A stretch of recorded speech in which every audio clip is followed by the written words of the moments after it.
Olha só a importância dos avós na vida das famílias. Quem tem filhos que está em idade escolar nunca teve tanta ajuda dos avós, não é mesmo? Porque a gente confia, né? Seja na mãe, seja na sogra, inclusive hoje é dia da sogra, né? Parabéns para as sogras. Mas os avós fazem um papel crucial na educação dos filhos. Mas também surgem dúvidas, né? Será que o papel de educar é realmente... pode ser delegado para os avós ou ele deve permanecer com os pais? Como que fica quando a avó acaba pensando um pouco diferente da mãe ou do pai? Como lidar com esse tipo de conflito de uma forma amigável? Todos esses desafios que nós temos, né, nas nossas famílias e que a gente convidou então a psicóloga Maria Helena Bauser para nos auxiliar. Tudo bem? Seja bem-vinda. Prazer. Obrigada pelo convite de estar aqui com vocês. Então, a importância, né, do papel dos avós aí na vida das crianças nada mais é do que o afeto, o carinho, né? Estar ali para amparar essas crianças que muitas vezes os pais estão trabalhando, né? Então, assim, mudou muito a questão da educação, o que para os avós daí é um pouco mais difícil, né? Que era diferente Outra geração, né? Outra geração, a educação mudou, né? De uma forma geral. Então, assim, os estudos vieram nos mostrando como fazer diferente. Então, assim, é desafiador para os avós fazerem isso. Então, assim, olhar para o papel deles, né? A importância, nada mais é do que o carinho, o contar histórias, resgatar histórias da família. Então, isso é o mais importante para os avós. Tá, mas agora eu quero pegar nossos desafios do dia a dia, né? Sim. Porque tem muitos filhos que são criados pelos avós. Mas eu acredito que isso não seja algo só da atualidade, né? Porque outras pessoas já foram criadas pelos avós. Mas a minha dúvida é, quando os filhos passam o dia todo, por exemplo, em casa, né? Ou meio período que seja, né? Tirando a escola, com os avós, não tem como também não fazer parte a educação, né? Sim. Os limites. Então, como que fica essa parte para quem está sendo criado, para quem está sendo auxiliado em casa, na parte da educação mesmo pelos avós? O ideal seria, então, que essa família sentasse e conversasse, né? O que os pais esperam dos avós, que sigam a mesma educação. O ideal seria, assim, que os pais estivessem em frente disso tudo, né? Da educação, das regras, do limite. Ou conversassem com a avó e seguir a mesma forma de educar. Né?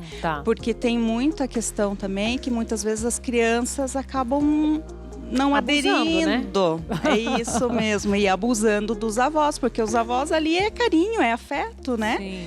Então, assim, muitas vezes os avós não faziam para os filhos o que fazem para os netos. Né? Isso é bem comum, né? Muito comum. Então, assim, a importância da família sentar e conversar e decidir qual é o papel de cada um. Então, o papel desse avô vai ser educar, desses avós vai ser educar igual os pais, falar a mesma linguagem. Né? Mas as regras, sim, são importantes, né, para a educação de uma criança, porque é ela que dá segurança, que orienta a criança, né? Então, as regras e o limite é muito importante, sim. Tá.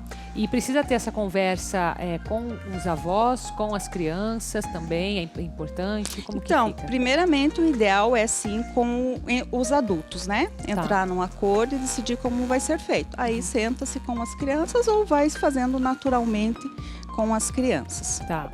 E quando acontece de haver muito conflito de pensamento entre, vamos supor, né? Entre a mãe e a sogra, por exemplo, né? Que eu acho que é o mais comum. Geralmente a mãe e a filha pensam muito parecido, não sei, né? Mas só que é a sogra quem está disponível para ficar com as crianças, vamos dizer assim.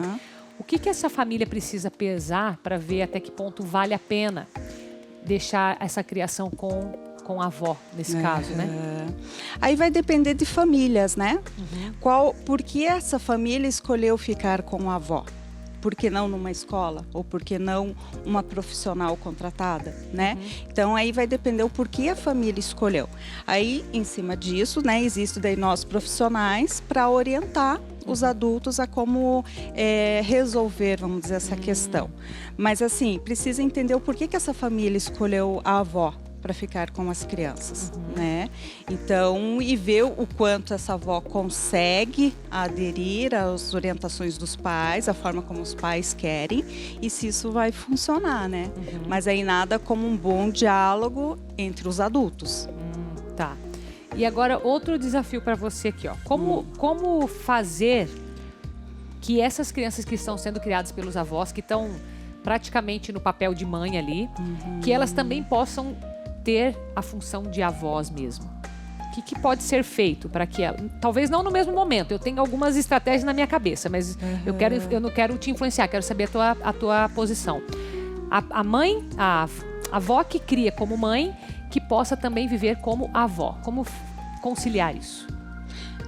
Bem desafiador, né? Com certeza. Então, assim, até para os pais isso é desafiador, né? Então, tem que ter os momentos do pai ali que vai fazer, vamos dizer, ter o momento de lazer, o momento das brincadeiras, o momento das regras. E com os avós também, ele vai ter o momento ali, aulas online. O momento de estudar vai ser uma posição mais firme, vamos dizer, de educador. Daí um momento vó, eles vão ter que aprender a dividir isso. Daí você precisa entender a rotina da família para que você possa orientar como fazer. Tá. Agora, olhando um pouco mais para o todo, né, sem ser só a situação de aula e de cuidadores, quais que são os benefícios, vamos dizer assim, de se ter os avós por perto das crianças? Olha, eu vejo, né, pela minha prática, sim, que é a questão da afetividade. Os avós, eles estão muito prontos para o afeto e para o carinho, né? Então, assim, eles acolhem muito mais do que impõem as coisas, as regras, né? Então, vamos dizer assim, é mais solto a relação, né? Então, não é aquela coisa tão rígida. Embora, voltando na sua pergunta, eu acredito, assim, que a forma de educar nem sempre tem que ser mostrada para a criança a diferença de momento avô e momento de papel educador. Entende? Isso pode ser feito junto, né? É o educar com amor. Entendi. Mas é que eu fico pensando que nesse momento de pandemia ficou todo mundo muito junto, assim, na família, pelo menos os núcleos, né? Sim. E acaba se misturando muitos papéis. Então, acho que esse é o maior desafio, né? Nas famílias, de uma forma geral, alguns papéis estão bagunçados, né? Não é regra, mas existe muito essa bagunça nos papéis, né? Até da posição do filho, o filho que dorme no quarto dos pais, ou que dorme na cama, entende? Então, isso acaba bagunçando o papel dos indivíduos na família. E quando a avó mora junto com a família? Muda alguma coisa na rotina? Depende da postura dessa avó, né? Depende da conversa que eles têm, quem que vai assumir isso, quem que vai assumir a questão, vamos dizer, do alimento, do banho, da rotina da criança mesmo, né? Tem que estar definido isso antes, Tem que estar definido isso. Quem que é o responsável, senão a criança vai ficar jogando ali para um e para outro. Fica perdida, né? Não sabe para onde vai. Entendi. Muito bom. A psicóloga Mari Helena está com um contato aqui que é no Instagram, certo? Sim. Senzie.curitiba e tem também um site, né? Que está aparecendo para você aí, senzie.com.br. Correto? É isso? Correto, isso. Muito obrigada, viu, por estar aqui hoje, viu? Obrigada a você.